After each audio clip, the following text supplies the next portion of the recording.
Hey everyone, Sonic Healy Gang here. Welcome back to the weekly recap. This week was quite hectic.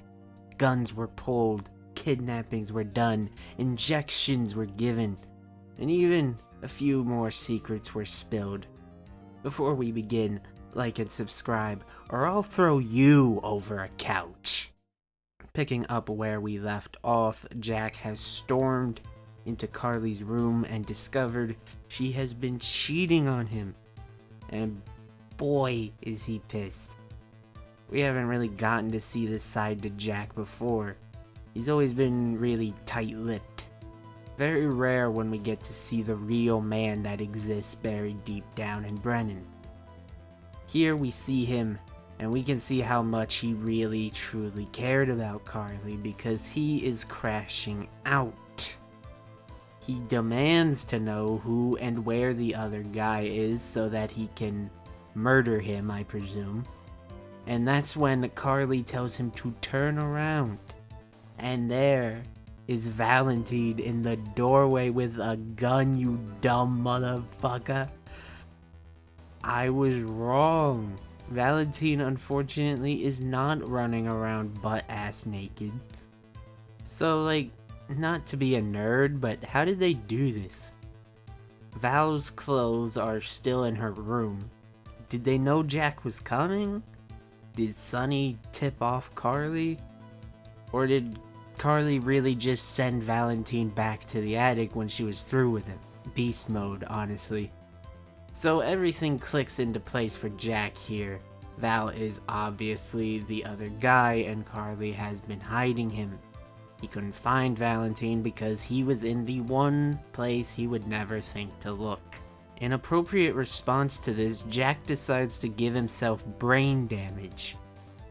I've watched wrestling matches where a man put a syringe in another man's mouth, and the noise that comes from Jack punching his own head here was still nasty to me.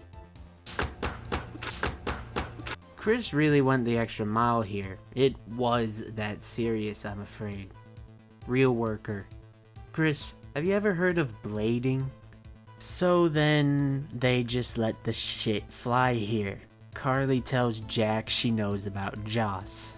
She makes it really obvious she knows before she outright says it, but Jack is too much of a coward even then to admit it. I thought that was a good character moment. As expected, this is a really good scene. It is everything you could have been hoping for. Jack goes to leave even though Val is pointing a gun at him. Bro does not care.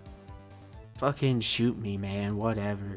Val drops some shit about how he's actually going to help them, because if he doesn't, Val will tell Cullum that Jack knows he's a double agent, and Cullum will frame Jack for his crimes. Honestly, it all sounded like a bunch of poppycock to me, but whatever, it works. Jack does not agree to help them, but at least he won't be turning them in. Nah, bro, honestly, if it were me, fuck that. We can all go rot in a WSB hole in the ground together. Either that or I would drone strike Carly's house. That's just me, though. But then, that's it. No immediate follow-up for these scenes. That was a massive disappointment to me. Such a big moment that we built up to for so long. Such a big moment that we built up to for so long. I would have loved to see the aftermath of it. What did Carly and Valentine talk about afterwards? What destructive behavior did Jack do to cope with this?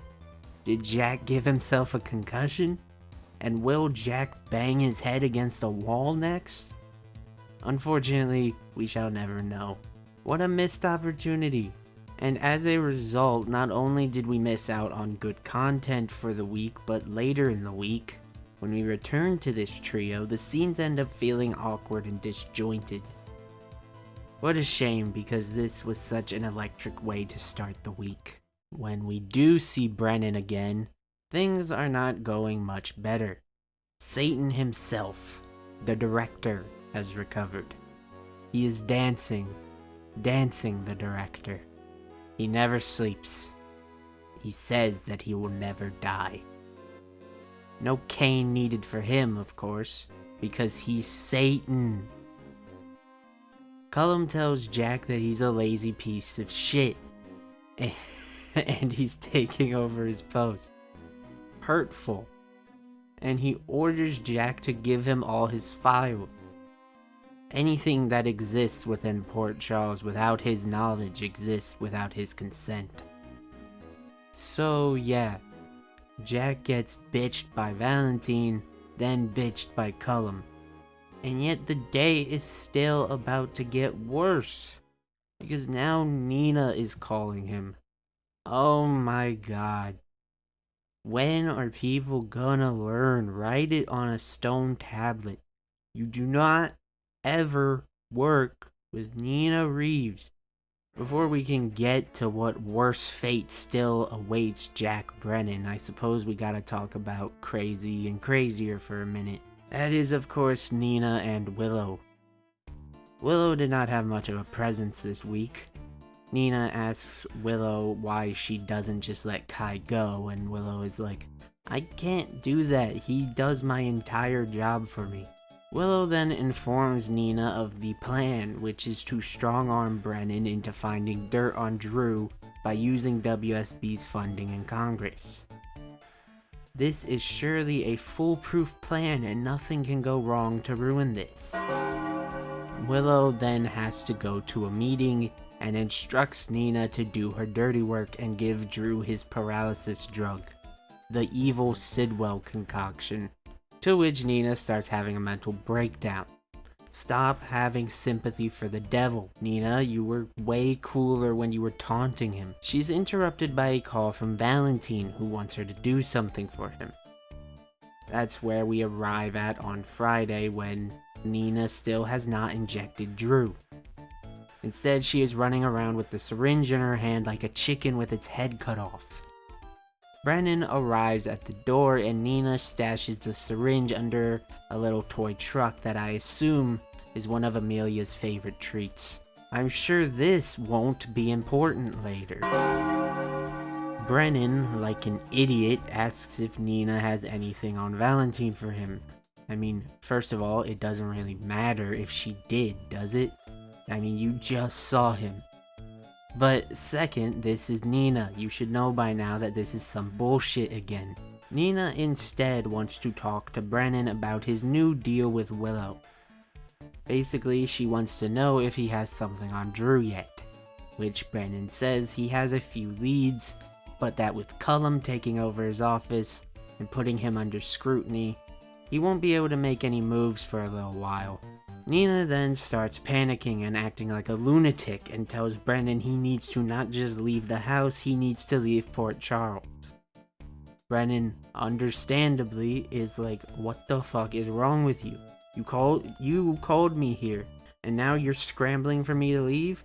But that's when, for the second time in a week, Valentine drops in on Brennan with a gun pointed at him, clearly putting Nina up to luring him here. Although Nina tried to flip on Valentine at the last moment because Brennan is still useful to Willow. As usual, Nina wants her cake and to eat it too. Just wrap it up, Jack. Bro, it's over. How do you have this happen to you twice in like a few days, man? You are the worst spy. You're worse than Jocelyn at this point. But why is Val doing this? I mean, he already had him at gunpoint earlier. To answer that, we have to drop in with the spy kid herself, Kim Possible. When we last saw her, she was also in quite the pickle. Caston was holding onto her arm.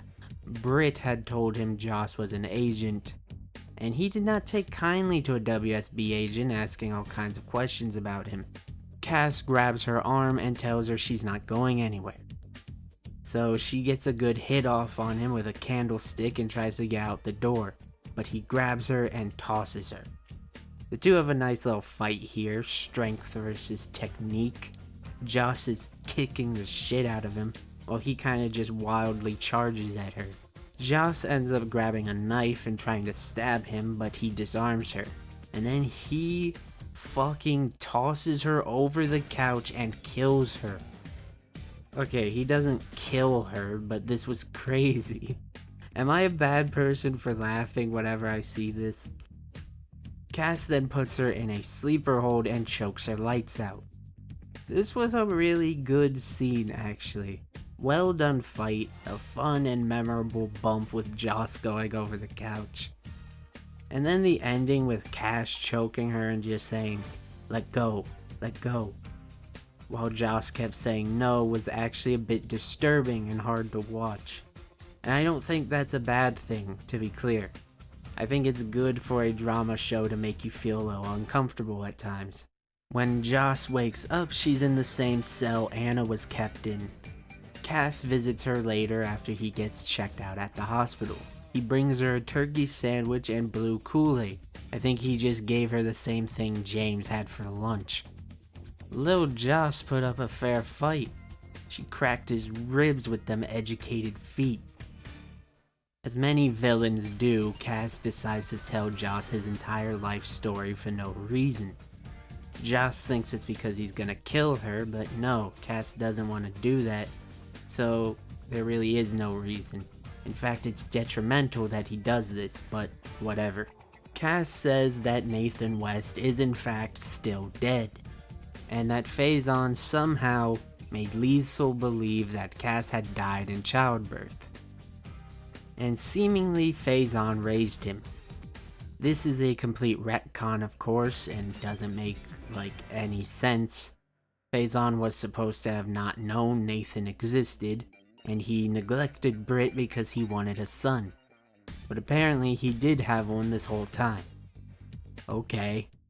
That is how we got here with Brennan and Valentine. Joss's kidnapping was really bad timing for him. As Carly and Val figured out quickly, it was Joss that told on Carly's cheating, but when Carly tries to confront her, she has vanished. Val believes Jack must have sent her far away to punish Carly. Brennan, of course, is like, "The fuck are you talking about, bro?" I love Brennan here. He's just ragged and out of fucks to give. He says, though, that if something happened to Joss, they need his help, but Val is like, "Either you're lying to me or you're useless, so fuck you either way, Jack." And it seems he's about to shoot him, but Jack is able to close the distance and grab Val before he can. The two start fighting over the gun. Meanwhile, Nina is just screaming her poor bloody head off. She is so stressed. Poor girl is gonna have a heart attack any day now. And Drew is in the bedroom just listening to all of this, and it keeps cutting to him making wild eyes like, what the fuck is going on in my house? I don't know if they intended for that to be as funny as it was. These two are too evenly matched. Nobody can seem to get the upper hand, until finally Nina snaps and stops watching them helplessly. She grabs the syringe and she just lunges at the two, and she ends up hitting Brennan. It appears she was aiming for Valentine though, but they shifted positions and she hit the wrong man. The reason Nina would want to help Jack over Valentine is of course Willow. Brennan is the one getting dirt on Drew. He still has a use to them. However, as per usual, Nina fucks it up. This was crazy. I did not see this shit coming. This feels like it will be what we look back at as the moment where the House of Cards really started crashing down. I mean, we have Jack going into paralysis. One can only guess what comes from that, and how long he'll be in that state. But also, this means that Drew has missed one of his doses. So, this is likely also the start of Drew coming back. I really don't want to hear Drew's voice again, but Drew knows everything. So when he can move and talk again, it is going to be a bomb. The big question is what direction they take Drew in now. Do they portray him as a victim and try to give him some redemption arc? I could make an entire video about why that would suck. Or does he just try to kill everyone senselessly? I have to admit, I think it's the former, and it's gonna be the worst thing ever. But I think this show just doesn't understand nobody wants to fucking watch this guy. So many question marks raised by this though. Now Valentine is gonna know about these little injections. Will this info be fed back to Carly? What is Willow to do now that her man at the Bureau has been incapacitated? Even if they don't keep Brennan paralyzed for too long, I can't imagine he'll be so cooperative after this little stint. What the hell do they do with Brennan's body while he is paralyzed? Put him in Carly's attic? What if in some really crazy twist this now means Carly and Valentine and Nina and Willow need to all throw their lots in together? Keep in mind now that Nina has a pretty good clue that Joss is in the WSB, and so does Drew for what it's worth. And what the hell kind of moves will Drew be able to unleash when he's set loose on the world again? Before we continue, this week the prestigious Healy Gang Performer of the Week award goes to Michael James Scott, baby! Everyone give it up for the big MJS. No. Actually, it's Chris McKenna for his commitment to going the extra mile and giving himself CTE just for Monday's scene, and for a great portrayal of a man hitting rock bottom and somehow getting dragged even lower. I actually feel bad for Brennan, man. Come on, give this guy a win. We're not quite done with the spy games just yet, though. A lot of busy bunnies out there. We still need to talk about Dante and Elizabeth, aka the best detective in Port Charles. And no, I am not talking about Dante. First, she was making great progress on the whole situation with Drew. But now she's out here solving the entire Cullum shooting for the commissioner. Dante asked Liz to do a favor for him. By favor, he actually meant commit a crime that could get her in trouble with an international spy organization. Regardless, Liz did it. What he wanted was a blood sample from Cullum to test against the blood on the gun. They need to be secretive like this since Cullum would shut them down if he knew they were investigating. Remember that when Rocco shot Cullum, he injured his hand, which Jason replicated in his cover-up. So, of course, the blood on the gun is not Cullum's, since he didn't even shoot the gun that night, let alone hurt himself doing so. Dante believes that Jason getting a slide bite simply makes no sense. It's an incredibly rookie mistake, and Jason has been a hitman for literal decades. He's able to arrive at the conclusion that there may have been another person on the pier that night who took the shot, and that Jason is covering for them. Now, when Rocco got this slide bite, Lulu took him to the hospital and specifically asked for Elizabeth to treat the wound discreetly, which she did. Which is the reason the PCPD was never informed of someone on the same night of the shooting coming in for a slide bite injury. Hearing Dante's thoughts makes everything fall into place for Liz, the PCPD's brightest new detective. Liz knew as a nurse that the wound looked like a slide bite, and they both know Rocco has been acting strange. Liz puts it all together. Rocco was the one who shot the director, as we all know. This news shocks Dante to his core. His sweet baby dear shot someone? Please get him another Alka-Seltzer. Even worse, he is like the last person that knows. Jason, Britt, Lulu, and he doesn't even know that Caston knows yet. We will have to wait until next week to see Dante confront Lulu. But I'm sure that will be a very fun altercation. It's only the first week, but I have to say that GH is doing a great job turning up the voltage for May's sweeps. It really does feel like we're getting to a big climax right now. It wasn't all about spy games this week, though. We're gonna do something we haven't done in a little while. We're gonna talk about baby Phoebe for a second. We don't really talk about this, well, because I don't care about it. But significant progress was made with this story this week. Remember when Ethan first came back and he was calling someone telling them he'd be waiting for them at the pier every day? Well, we see him at the pier doing it again, and we now know who he was calling. Many fans theorized it was Delilah, Phoebe's mother, who Chaylin very conveniently happened upon during their nighttime walk that died in childbirth. They were correct. Now, to be clear, we know Ethan was calling Delilah. We do not know if Ethan is the father of that baby, or if he was just helping Delilah. Very conveniently for the plot, the same episode this is revealed, Ethan goes to the Q house to meet with Tracy. Tracy wants Ethan to stop working for Sunny, and she forcibly offers him a job for Michael scouting gym locations in Australia. I assume Michael doesn't even know this conversation is happening, especially since, as Ethan tells Tracy, they haven't talked in years. What the hell? How much more betrayal can Michael take?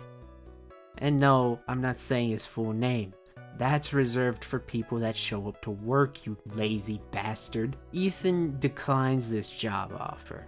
What the hell? How much more betrayal can Michael take? This scene was great. Love how Tracy didn't offer him a job in Port Charles. Nah, ship this motherfucker out of the country now. But this isn't important to the subject, so goodbye!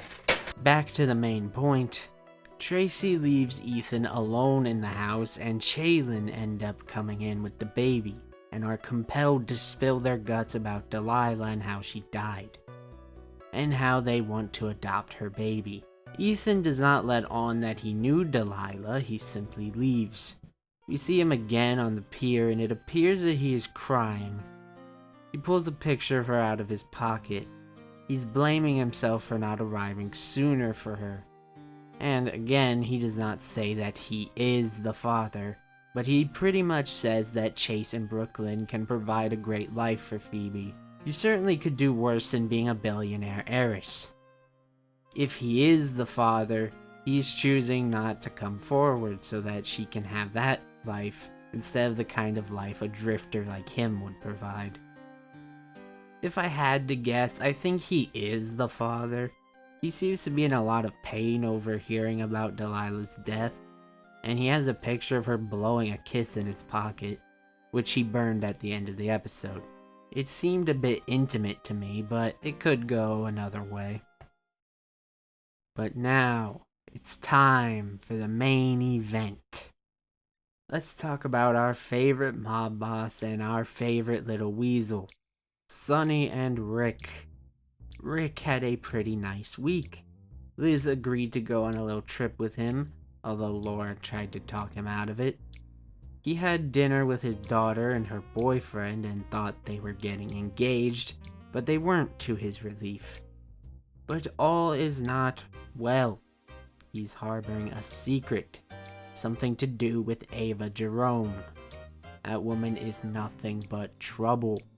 Sunny knows that, and Rick ought to know that. So, what is he doing? That is the million-dollar question on Sunny's mind. You see, last week Rick had Sunny test Ethan, so Sunny thought it only fair that he in turn put Rick under a bit of scrutiny as well, and makes Ethan tail him around a little bit. And Ethan happens to catch Rick in his little rendezvous with Ava. To be fair, Rick isn't really hiding though. He approaches Ava in a public space. However, Sunny gives Rick a chance to tell him the truth, a test of his own, and he fails. He lies to Sunny and does not tell him he went to see Ava. Uh-oh. Sunny is pissed. After all the shit Rick has done to Sunny in the past, understandably, Rick is on a pretty short leash with him. Sonny makes sure to cover his bases though. Rick's fake story was that he met with a client at the DA's office. Well, Sonny happens to be quote unquote very close with the DA. So he gives Miss Turner a little ring to double check. And no, Rick never met with anybody at her office. Sonny assumes the worst, that Rick must be trying to backstab him and sell him out to Sidwell. To be fair, Ethan was also planting that idea in his head. Miss Turner, however, tells him maybe it's just a misunderstanding. Sonny heads to Alexis, who has often been ending up in the middle of these two's new union, being baby mama to both of them. Sonny asks her what she genuinely thinks about the new Rick, and Alexis surprises even herself when she says she actually believes in Rick's turn towards the light. The two have had some deep conversations lately. Rick has confided in her. Alexis also says that Molly is extremely important to him, and she would hope he would never be able to start a conflict that would hurt her like one with Sonny would. In short, Alexis tells Sonny don't be rash. Try finding out what exactly Rick is lying about here. I'd like to take this moment to say Alexis totally called this happening. She literally told them when they started working together that it will end terribly, because either Rick will betray Sonny, or that Sonny will never trust Rick, and inevitably, even if he doesn't actually do it, Sonny will think Rick is betraying him. However, in a touching moment of communication and understanding, Sonny takes the advice of both women to heart, and decides to calmly approach Rick and simply ask him, what is he doing with Ava and why is he lying about it? And he does this by bursting into Ava's gallery while Rick and her are conducting their shady business and pulling a gun on him. An understandable reaction given the circumstances. Not the asshole. I think I speak for everyone when I say we all would do the same thing as Sonny here. Sonny pulling the gun is the big cliffhanger for the week. My heart is breaking. The vibe I'm getting is that Rick actually hasn't done anything to betray Sonny. I don't really blame either side here. Rick probably lied about seeing Ava because if he had been honest, Sonny probably would have pulled a gun on him in that situation too. Listen, Sonny. Ava is just the biggest freak in Port Charles. Nobody can match her freak. That's why all the men come crawling back eventually. It's not Rick's fault. But seriously, I love these two working together. It's one of the best things on the show, so please, let's not mess it up just to run the 50th Rick versus Sonny feud.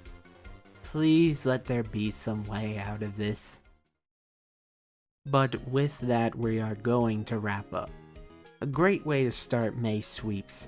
Admittedly, I think they really messed up not giving us a little more to those Monday scenes with Carly, Jack, and Val. But man, the way Friday ended was quite a way to make up for it. I never saw Brennan getting injected coming, not from a mile away. 2 great Friday cliffhangers in a row, so good on them. Anyways, if you like this video, please like, comment, and subscribe. Hit the bell. Follow me on Twitter, link in description. That's right, I'm stepping up my shilling game. Thank you all so much for watching. I hope you have a good day. Happy Mother's Day.